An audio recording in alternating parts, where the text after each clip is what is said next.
नमस्कार साथियों, आप सुनने जा रहे हैं एक ऐसी प्रेरणादायक कहानी जिसने यह साबित कर दिया कि अगर इंसान के इरादे मजबूत हों तो वह पहाड़ भी हिला सकता है। यह कहानी है दशरथ मांझी की, उस व्यक्ति की जिसने अकेले अपने दम पर पहाड़ काट कर रास्ता बना दिया। कृपया इस वीडियो को अंत तक जरूर सुनें, यह आपके दिल को छू जाएगी और आपके भीतर एक नई ऊर्जा भर देगी। बिहार के गया जिले के एक सुदूर और सूखे इलाके में बसा एक छोटा सा गांव गहलौर।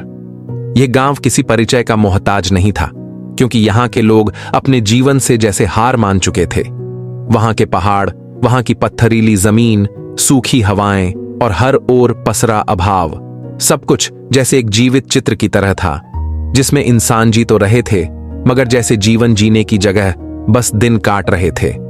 उन्हीं पहाड़ों की छांव में जन्म लेते हैं दशरथ मांझी, एक मुसहर परिवार में जो समाज की सबसे पिछड़ी, उपेक्षित और शोषित जातियों में गिने जाते हैं। वो जातियां जिन्हें सिर्फ इंसान समझने से भी इनकार कर दिया गया, जिन्हें छूना अपवित्रता समझा गया, जिनकी पीड़ा पर कभी किसी ने ध्यान नहीं दिया। दशरथ का जन्म किसी विशेष समय, तारीख या समारोह के साथ नहीं हुआ था। यह कोई उत्सव नहीं था, न ही कोई अखबार की हेडलाइन। वह तो बस एक और बच्चा था, गरीबी की गोद में जन्मा, भूख की लोरी में पला और बेबसी की चादर ओढ़कर बड़ा हुआ। उसका रोना भी बाकी बच्चों से अलग नहीं था, लेकिन शायद उसके भीतर कुछ अलग था, कुछ ऐसा जो उसके जन्म के साथ तो नहीं दिखा, लेकिन समय के साथ आकार लेने लगा। वो था एक अदम्य जिद, एक ललक, कुछ कर गुजरने की आग जिसे उसने अपने सीने में चुपचाप सहेजा। बचपन से ही दशरथ ने जिंदगी के उस रूप को देखा जिसे देखने से लोग डरते हैं। न पैरों में चप्पल, न शरीर पर ढंग के कपड़े, न खाने के लिए भरपेट रोटी। खेतों में मजदूरी करना, पत्थर तोड़ना, जंगल से लकड़ियां लाना, यही उसकी दिनचर्या थी। स्कूल उसके लिए सपना नहीं था, क्योंकि सपना तो वो होता है जिसे पूरा करने की उम्मीद हो। उसके लिए तो खाना मिल जाना ही सबसे बड़ा सौभाग्य था। दशरथ के घर की हालत इतनी खराब थी कि बारिश के दिनों में छत टपकती थी और गर्मी में दीवारें तपती थीं।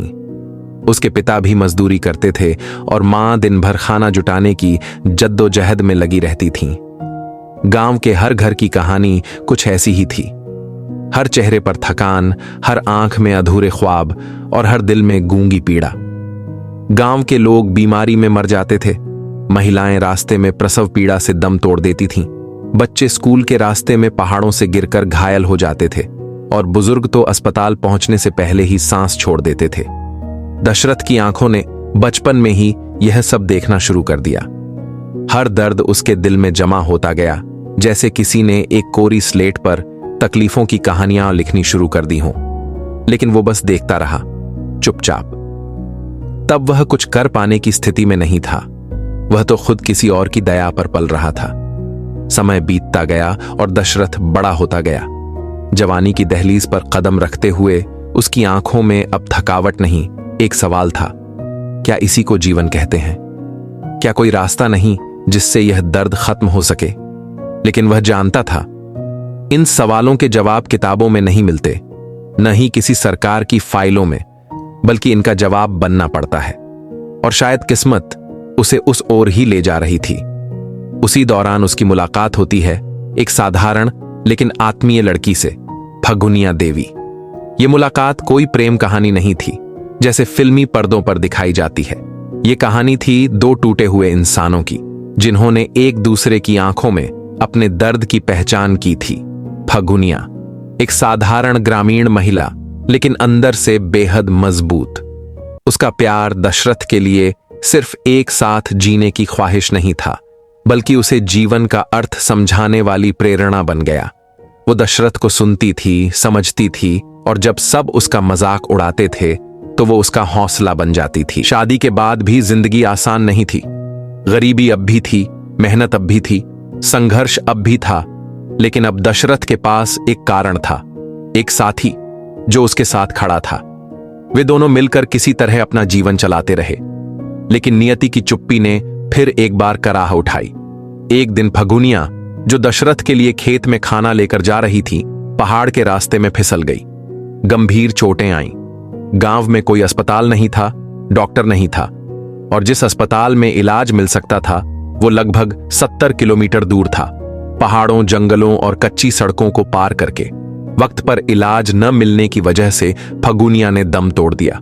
उस दिन जैसे दशरथ मांझी के भीतर कुछ टूट गया, या यूं कहें कुछ नया बन गया। वो सिर्फ एक पति नहीं रहा, वो बन गया एक आंदोलन। उस दिन उसकी आंखों में आंसू नहीं थे, बल्कि ज्वाला थी।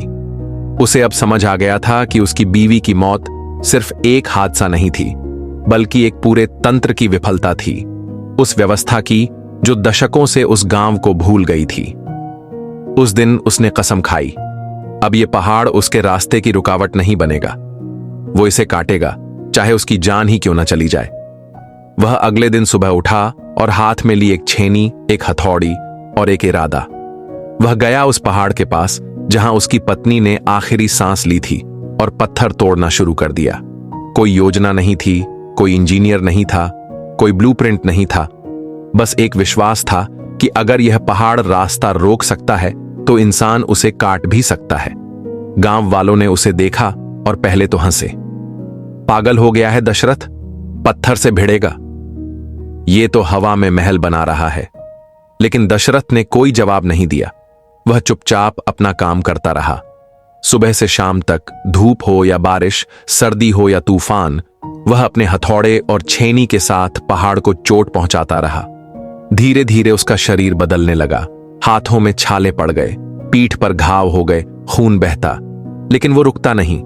उसके भीतर जैसे कोई और शक्ति काम कर रही थी, जैसे फगुनिया की आत्मा उसकी हथौड़ी को चला रही थी, जैसे गांव की औरतों की पीड़ा उसकी छेनी में समा गई हो। गांव के लोग अब भी उसकी ओर संशय से देखते थे। कुछ उसे सनकी कहते, कुछ दीवाना, कुछ लोग तो यह भी कहते कि वह अपनी पत्नी के मरने के बाद दिमागी तौर पर कमजोर हो गया है। लेकिन उन्हें क्या पता था, वह व्यक्ति जिसे वे पागल समझ रहे हैं, वह एक दिन पहाड़ को झुका देगा। यह दीवानगी नहीं थी, यह श्रद्धा थी। यह जुनून नहीं, बल्कि न्याय की मांग थी। दशरथ मांझी अकेले था, लेकिन उसके भीतर अकेलापन नहीं था। उसकी हथौड़ी में आवाज थी जो हर चोट पर एक सवाल पूछती थी, कब तक गरीब यूं ही मरते रहेंगे? जरेनिया, कब तक औरतें रास्ते में दम तोड़ती रहेंगी? स्विंग, कब तक बच्चों की लाशें बिछती रहेंगी क्योंकि कोई डॉक्टर नहीं आया समय पर? हर सुबह वह पहाड़ के सामने खड़ा होता, जैसे किसी देवता की मूर्ति के सामने कोई साधक ध्यान लगाता है। और फिर वह शुरू करता अपने साधना को। पत्थर पर हथौड़ी की चोट, चिंगारी की तरह उड़ते हुए कण और उसके चेहरे से बहता हुआ पसीना, यह सब मिलकर जैसे एक महायज्ञ का रूप ले लेता था। यह कोई काम नहीं था, यह तपस्या थी। वह अकेला अपने कंधों पर पत्थर उठाता, उन्हें काटता, तोड़ता और हटाता। पहाड़ में जो रास्ता नहीं था, अब उसमें एक संकरी रेखा बनने लगी थी, और उसी संकरी रेखा में उम्मीद की पहली किरण ने जन्म लिया। कुछ लोग धीरे धीरे उसकी मेहनत को समझने लगे। बच्चे दूर से आकर उसकी चोटों की आवाज सुनते और पत्थरों से खेलते हुए उसकी ओर ताकते। औरतें जो पहले हंसती थीं, अब चुपचाप अपने बच्चों को उसके संघर्ष की कहानियां सुनाने लगी थीं। गांव का माहौल धीरे धीरे बदलने लगा था। एक दिन एक नौजवान लड़का जो पहले शहर जाकर काम करना चाहता था, दशरथ के पास आया और बोला, बाबा, मैं भी मदद करूंगा। और फिर दूसरा आया और फिर तीसरा। धीरे धीरे कुछ हाथ और जुड़ने लगे, लेकिन दशरथ कभी उन पर निर्भर नहीं हुआ। उसने कहा, अगर कोई आए तो स्वागत है, लेकिन अगर कोई छोड़कर चला जाए तो भी मैं रुकूंगा नहीं। लेकिन यह तो सिर्फ शुरुआत थी, जब पहला पत्थर हटा। अब आगे देखिए भाग 2 में कैसे दशरथ मांझी बना माउंटेन मैन।